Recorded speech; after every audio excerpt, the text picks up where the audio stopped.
The name of the show is The Way to Go. My name is Alan Bendich. I'm going to be your host. Tonight we have two special guests. We have a filmmaker and actor by the name of Christropher Place, and we have a fantastic actor by the name of Billy Chang. Welcome to the show. Great to be here. Very nice to be here. So, you guys, have you worked a lot together? Or is this... Our history goes way back. Yeah, we had the same agent many, many years ago. Really? And Billy, I remember before I met Billy, I just always used to hear about him all the time by my agent. And I was always begging my agent to send me out, but he was always like, well, if you're more like Billy, and he's always Billy, Billy. So I hated him. I never met him before. Right.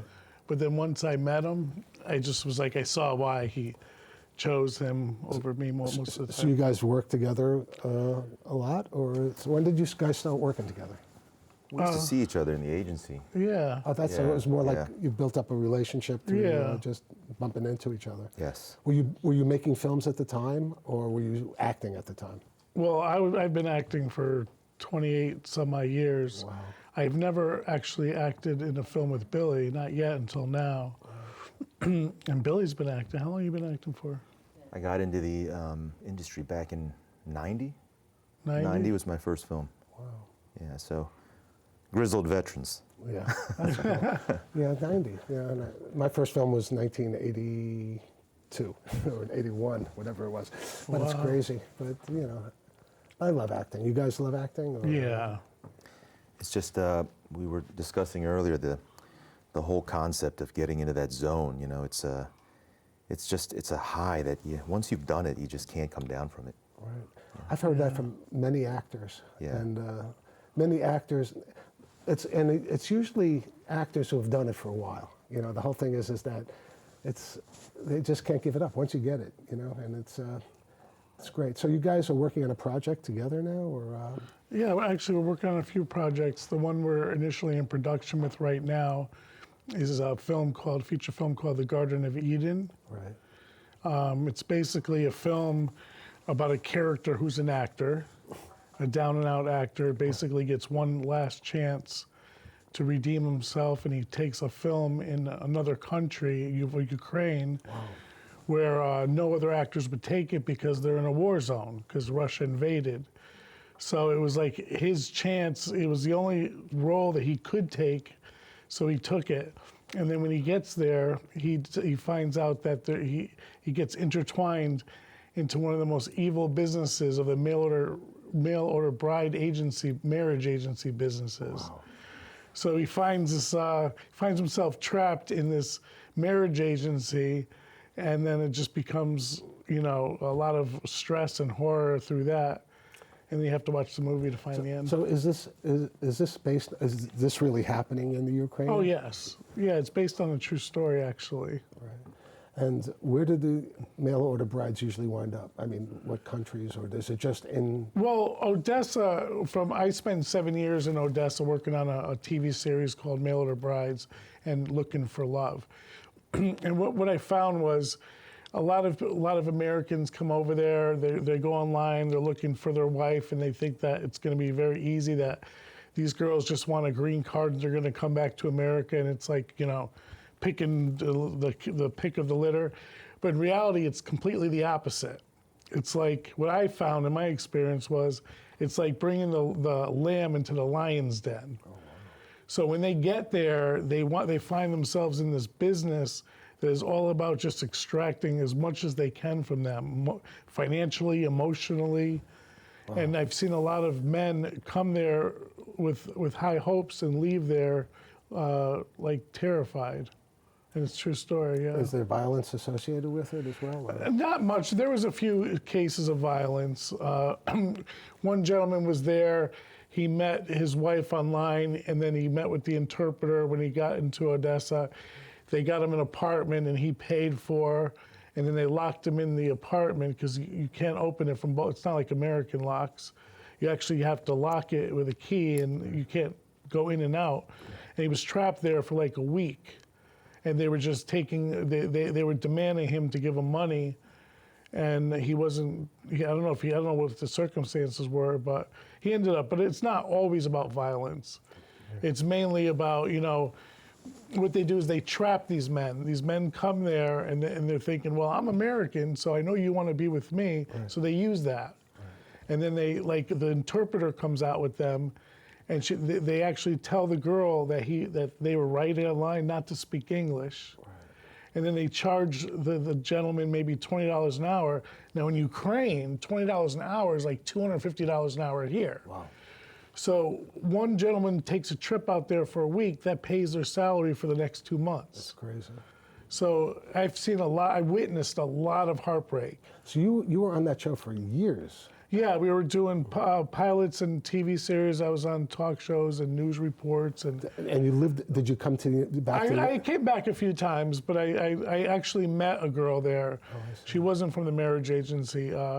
I met her there, I married her, and then what happened was Russia actually invaded while I was there. Crazy, right? They shut down the airports and everything.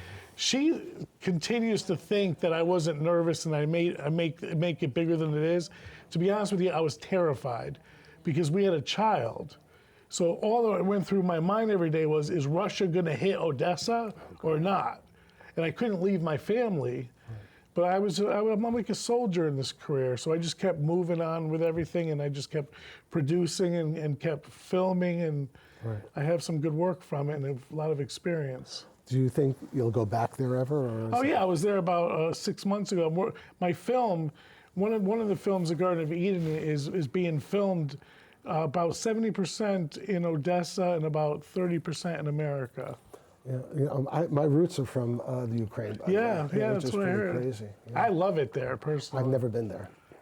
My great-grandfather was killed in a pogrom back in the turn of the 20th century. So I don't, I'm still a little bit nervous about going there because there was some bad history back there. But I would love to. Actually, I wonder if I still have family. Who knows? I mean, I just like the way the people. It's a simpler way of life.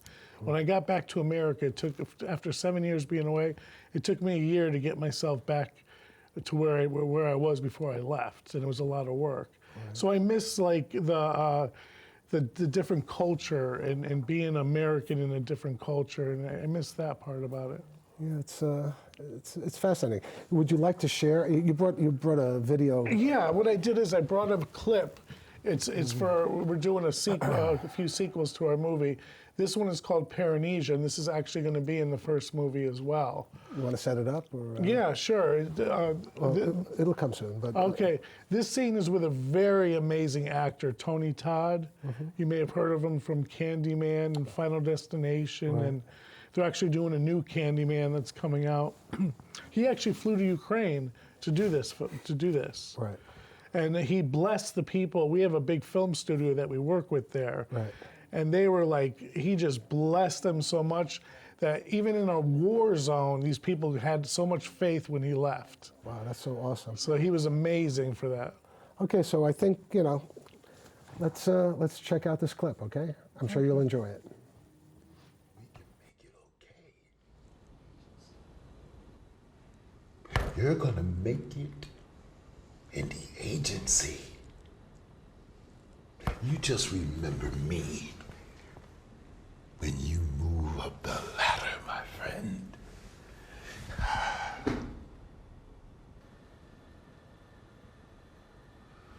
Oh, man. You really don't remember me, do you? Look, my brain, it got a little scrambled in the car crash. I don't remember much of anything before it. A little scrambled. A little scrambled. Wow, looks like a pretty intense film. Yeah, it's amazing. I think it's an amazing film. He was pretty good in that, wasn't he? Yeah. Thanks. Yeah, I like the hair too. It was I changed a lot, believe me. Yeah. When was that film? We shot this about 2 years ago. And there's a lot more scenes than this, of course. Yeah. And it's a segue of the Garden of Eden, where this is the film that he flew to America, flew from America to Ukraine to film. Right. That's cool. So Yeah. when do you think is it completed, Garden It's of Eden? almost completed. It'll probably be completed by April. And is it going to be internationally released? Yes, and we're hoping for cinema. Yes, we have a lot of big names and good actors in our film. That's fantastic. Took a lot of work. So did you direct it or? No, Igor Rabchuk. He's a Ukrainian director in Ukraine. He's fantastic. Right. He's actually, we're getting his visa. He's actually coming to America to work with us on a few other films as well. So you have a whole production team. Yes, we have a very, very amazing. Igor is actually the leader of the team. Wow, that's And great. this film, Garden of Eden, is being directed by R.B. Prasad. He's won an award in a film called A Purple Paradise, and wow. I've worked with a lot of directors. I think he's one of my favorites because he knows how to pull things out of people better than I've ever seen any director do. Well, that's a great feeling when you have a director that, as an actor. Yeah. It's great to have a good director. Yeah, you feel comfortable around him, and he never lets anything go unless it's up to his satisfaction. I feel very blessed working with him, working with Igor, working with all these great actors, working with Billy. So how big is your production team? I'm curious. I mean, We have about 30 people. We have editors, visual effects. Actually, if you want the whole team, is probably about 50 people.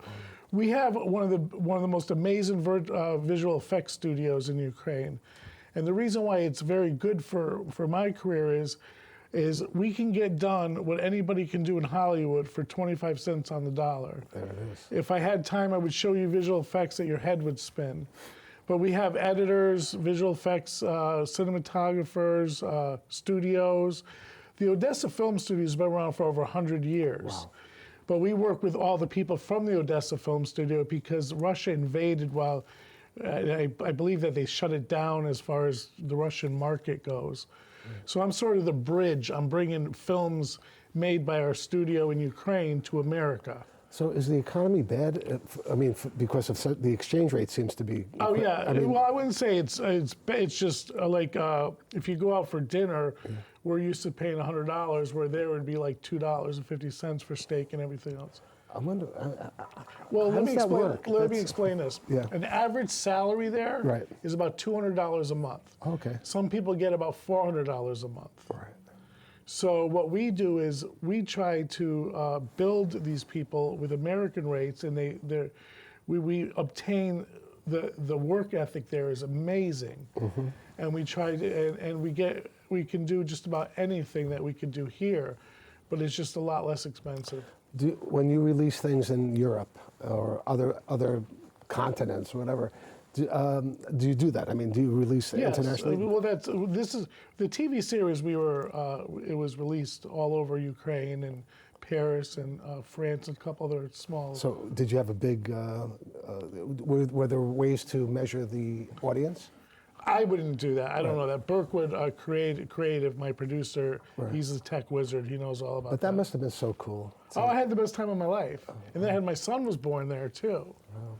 I had a lot of terror as far as being, when I got back to America, I was like, I came back to even worse than being there because my life here, I left it for so long that I had to rebuild it, and it's taken me a long time. But I had a beautiful wife. She left me, unfortunately. She wouldn't wait around until I got everything together. But but anyway, I have the most amazing son that was born in Ukraine, so my heart is always there. I have the most amazing people I work with that I love. They're all artists. How old is your son? Oh, he's 5. Wow. Yeah. Is he proud of Daddy? Oh, if I brought him in here, he would light you up right away. I love kids. I have a 25-year-old son. And Oh, really? a 22-year-old daughter, and I can't wait one day. I can't wait to become a grandparent. I'll put it that way. Yeah. But it's not going to happen too soon. But I love kids. It's great. I'm happy for you. Yeah, and you know how we met Billy? How'd you meet Billy? Over the years, I didn't have, as an actor, I didn't have the career as quite as amazing as he did, but I always thought he was one of the most talented actors I've ever met. Right. So when I came to Ukraine and I was working on this film, I'm like, there's somebody in my head who I'm not talking to that I don't know where it's coming from, that we got to get in touch with. I didn't know who it was. Right. Then all of a sudden they came to me, Billy Chang. Oh my God. So he when our agent passed away, he had stopped acting for a while. Right. I'm like, it's time to start acting again. So we brought him right in. Well, you could tell that he's definitely cinematic. I mean, look at this guy. Oh, yeah, he's like, great. He's Yeah, in perfect shape. Yeah. He's like the star. Looks like a star. He is a star. I had a moment of terror though, because I hadn't seen Chris in so long. Right. So he called me and he said, Billy, you know, we're gonna use you in this movie. Are you interested in acting again? He said, we're holding auditions on Sunday, but you don't have to audition, just come in. That's cool. So I said to him, well, I hung up the phone. Of course, I'm thrilled and honored. Right. So I hung up the phone and I said, well, it's been 15 years. He's thinking of Michael Corleone from Godfather 1. I'm Michael Corleone from Godfather 3 right now. It's a whole different look, you know? But it all ended up working out. No, I know exactly. I mean, I stopped acting for 22 years, and then I was brought back in. And I'll be honest, I was totally scared. I was scared S-less, you know what I mean? But it worked out because it was the people that you work with, I was working with great actors, and they just started my career up again in 2010. I had stopped for 22 years. So what's it like to start over again?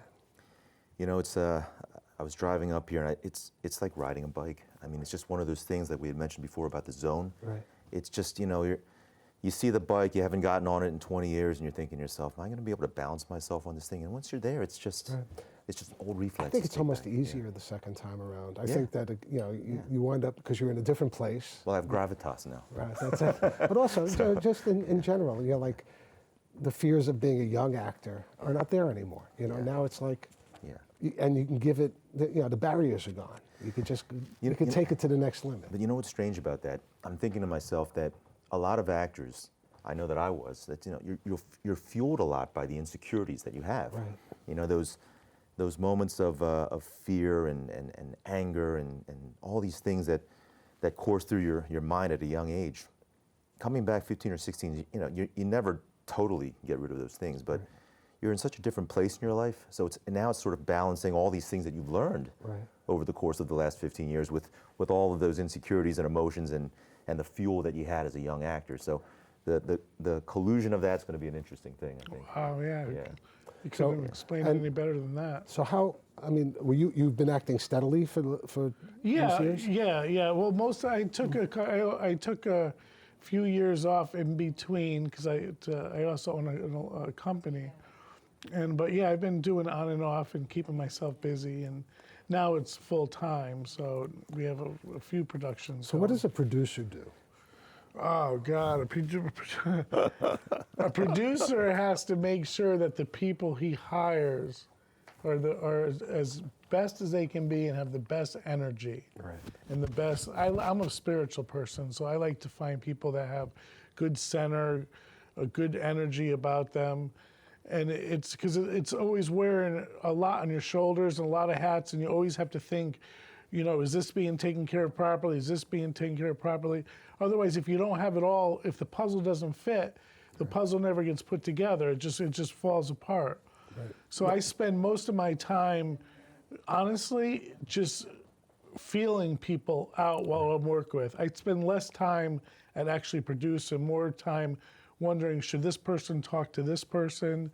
Will their energy, and keeping away anything that's negative, because to do a production like this that we're doing, it was a lot of meditating and a lot of meditations that I've done to bring the right people in.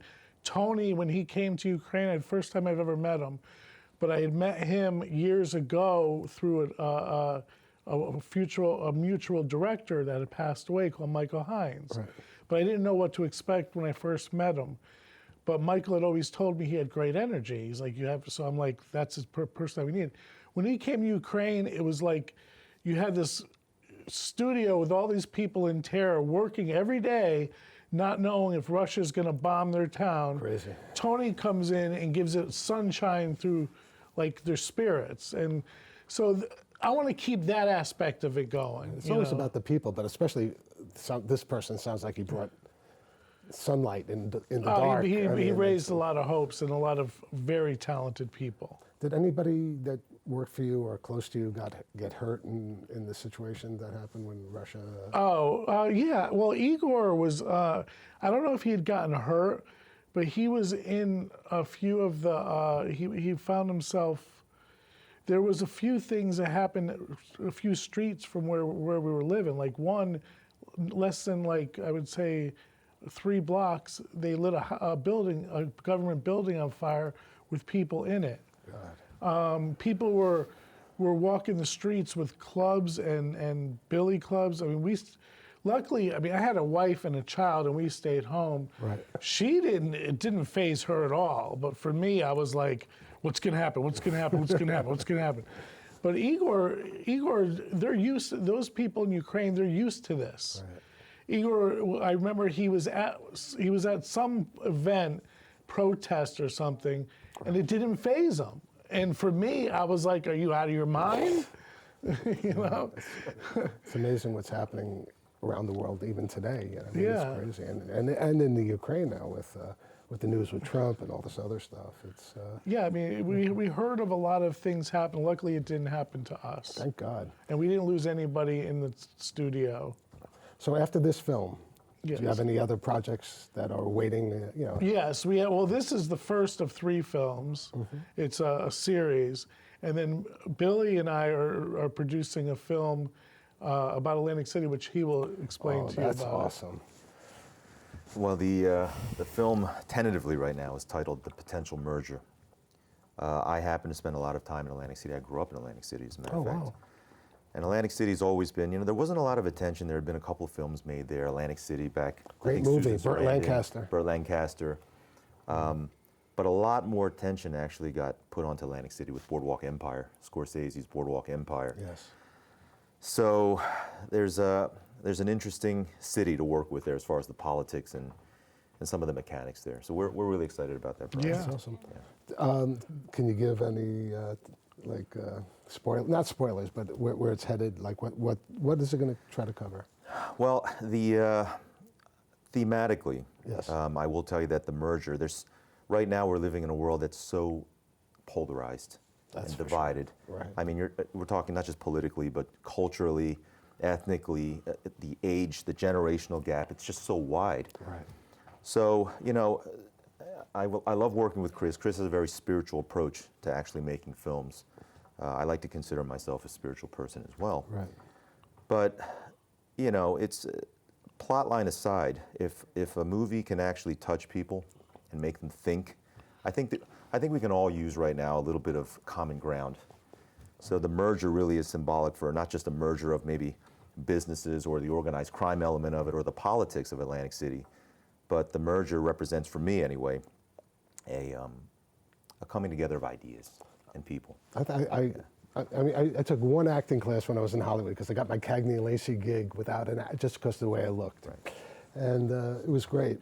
But the acting class I had was basically it was a cold reading course. And basically, and I forgot the acting teacher, but all he was concerned about was not what you were saying, but the connection between it's the dynamic connection between 2 people. So Absolutely. And that's the interesting thing. Chemistry is everything. That's it. And it's not what you say, it's the other stuff. It's the things that are not said that are equally as important as what is said. Absolutely. Absolutely. So I love acting, and I love talking with people. You guys are great to talk with, that's for sure. I think it's going to be an amazing film. And then, what can I just say? Do we have a few more minutes? Sure. All right. One of my what my goal is Yes. is to bring our studio from Ukraine. Yes. I'm not saying bring them all to America because I don't know if that would happen. Right. But I'm the bridge so that we can do one movie after another, and never stop. Right. And we're looking at government funding from Ukraine. Awesome. We're looking at a lot of big things. It's not for the fame of the films. It's more to keep these people that I love the most working because I've never seen a team of people dedicate themselves, work around the clock, never complain at all, and just have so much joy. Right. So I'm just kind of the bridge between the film studio and America so that all those films being made there can be can be released in America and internationally as well. That's a beautiful message and a beautiful reason to be. That's it. Because I have a lot of acting friends who don't act. And I have a lot of writing friends who write scripts who never get their scripts sold. So it's nice to have not just to do it for yourself, but to do it for your team and the people that you work with. I think it's we're always looking for wonderful. new scripts. It's great. It's a beautiful thing to be guided by a higher purpose. Yeah, absolutely. And so I'm sure that your team is rooting for you. So I like to when Igor's the head of our department down there. Right. When he does get to America, I'd love to have him on the show just so you can meet him. you have an open invitation to come here. He has a lot of I experience. know it takes a lot of schlepping to get here, but Yeah. there's always going to be a seat open for you guys when you come. Thank you so much. It's our honor. Yeah, so it's fun. I love talking to people who are creative people. I mean, that's the whole reason for this show is so I can, in a way, give a stage or a spotlight on people who are creative, and you guys definitely are fit the bill. That's for sure. Thank you. So this is it's been great. What have you worked in anything recent? Are you committed to this project only? I'm committed to this 100% right now, and the opportunity. I'll be honest with you. I mean, I had actually hung up my acting cap, so to speak, for over a decade. Why did you do that? I'm curious. I'm going to tell you. I want to say, Alan, that I was reading an article on the internet recently about the dangers of method acting, and I'll tell you. I mean, you hear it all the time, but you usually hear the famous cases. Right. And if you're De Niro putting on 80 pounds to do Raging Bull, or Joaquin Phoenix, who just lost a tremendous amount of weight to do the Joker, and you're going to be center stage, it's a tremendous sacrifice. But for all those actors that are struggling, that are working, that are every bit as dedicated as these big names that you hear right now. No question. That are practicing their accents, while driving, Ubers, and that are actually losing weight for roles, and it's just the mental and emotional toll that it takes on you if you're dedicated to your craft, which so many actors are. It can take a toll. So I needed a little bit of a break. It took a guy like Chris to get me out of my seat. Yeah, but It wasn't too hard, though. A good actor is always an actor for the rest of their life. Stallone said that once. He goes, the only time an actor truly puts the boots up is when they take them off them and they pull them out. Well, and to what you just said, there's only one thing left to say. That's a wrap. Good night, folks.